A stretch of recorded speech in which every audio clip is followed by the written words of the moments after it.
Hi, welcome back again to my channel. This is Caroline Marsh, and I will continue having conversations with you. Hopefully, you'll be inspired to make the most of the current season. So, as an entrepreneur, you're thinking of getting into property investments, and you ask yourself the question, why am I investing?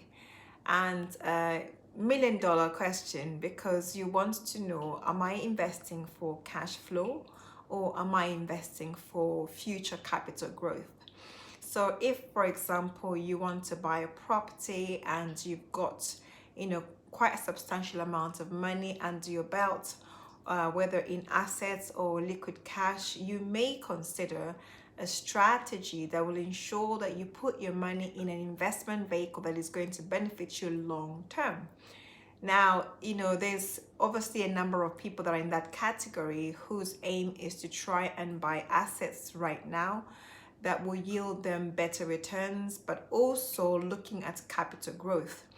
So if you're in the UK, for example, there are two areas where you could invest with that in mind. So if you're buying properties down south, south of England, property prices are a lot more money. So chances are you might be buying in certain areas because location is key for you for capital growth, knowing what the market has performed over the last few years. In fact, just historically, looking at what the figures have been and being able to put your money in that investment vehicle.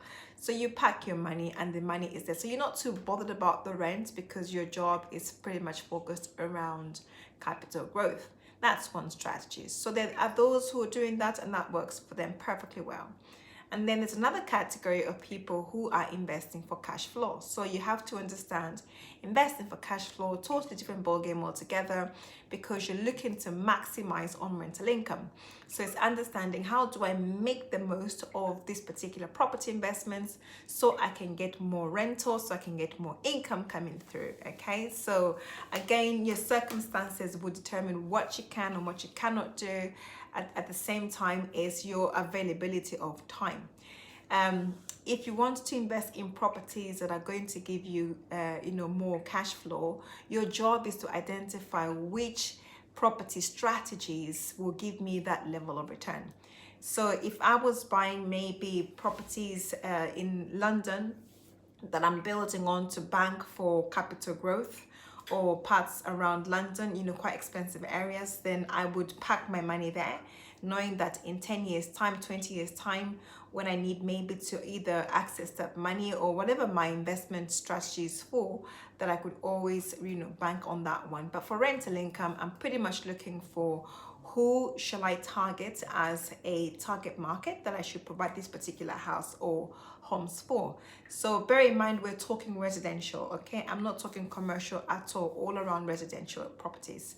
So if you have to buy a property, for example, for you to maximize rental income, you might consider what is called a house of multiple occupation or a house share, where more than one people come together, and of course they don't rent out the rooms under one tenancy, so they come as individuals, each one wanting to rent out their own room, and yet they share communal facilities. So typically you take a house that is maybe 3 or 4 bedroom house and then turn that into a 5-bedroom house, converting either the lounge, conservatory into other communal areas, and then turning that into another bedroom. That then gives you access to having more rooms.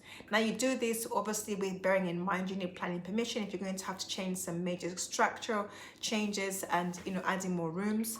But most importantly, you need to make sure you're working with your local authority, with the environmental services department, who will come and give you the specific criteria in terms of doing it legally and doing it the right way according to their standards.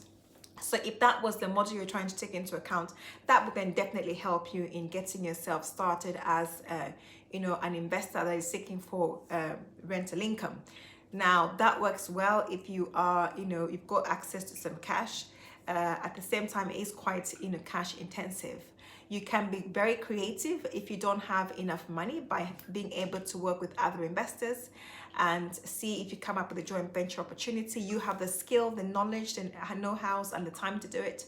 They have the monies, then obviously you come up with an agreement, whether they lend you the money, and that becomes as a loan agreement. Again, making sure that you do these things rightly, because otherwise, if you don't do these things correctly, you could end up on the wrong side of the law, where you are actually breaching some of the regulations around money laundering and even just transactions within the financial services authority and their stipulations. So your job is to literally know what you're doing and doing it properly. And if you want to consider again a house of multiple occupation, you can do that, which is called, as a house share for students, a house share for working professionals, a house share for vulnerable people, a house share for all sorts of categories. And each one of them, your job is to make sure that you're doing it right.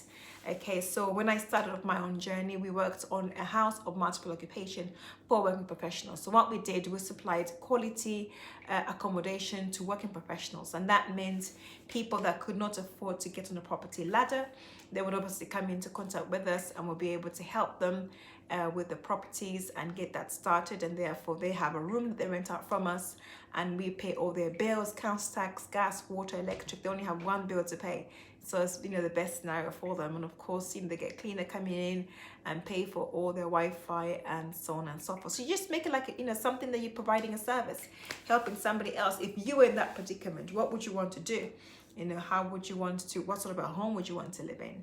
And so it's taking all those things into account and then providing that service. So in a nutshell, the two models you want to look at is either investing for capital growth or investing for rental income. And they're diverse in terms of strategies that you can engage in terms of those strategies.